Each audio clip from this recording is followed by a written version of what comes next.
కొల్చారం మండలం కొంగుడు గ్రామ శివారులోని హల్దీవాగు నిండుకుండలా మారింది. గత 24 గంటల నుండి ఎడతెరిపి లేకుండా కురుస్తున్న వర్షంతో పాటు ఎగువ ప్రాంతం నుండి వరద నీరు భారీగా వచ్చి వాగులో చేరడంతో మత్తడిపై నీళ్లు ప్రవహిస్తున్నాయి. సుందర దృశ్యాన్ని చూడడానికి స్థానికులు పెద్ద ఎత్తున తరలి వెళ్తున్నారు. అలాగే గ్రామ శివారులోని మెదక్ కొంగుడు రహదారిపై ఉన్న కల్వర్టు వద్ద రోడ్డు పైనుంచి నీళ్లు ప్రవహించడంతో 2 గ్రామాల మధ్య రాకపోకలు నిలిచిపోయాయి.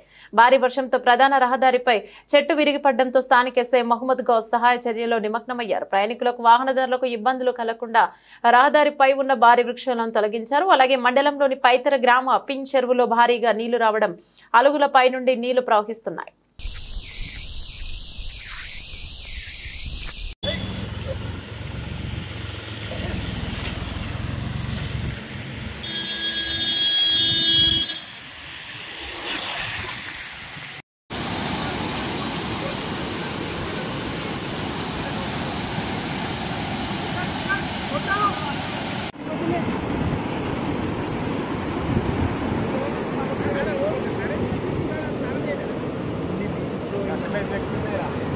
కట్టేలే కదా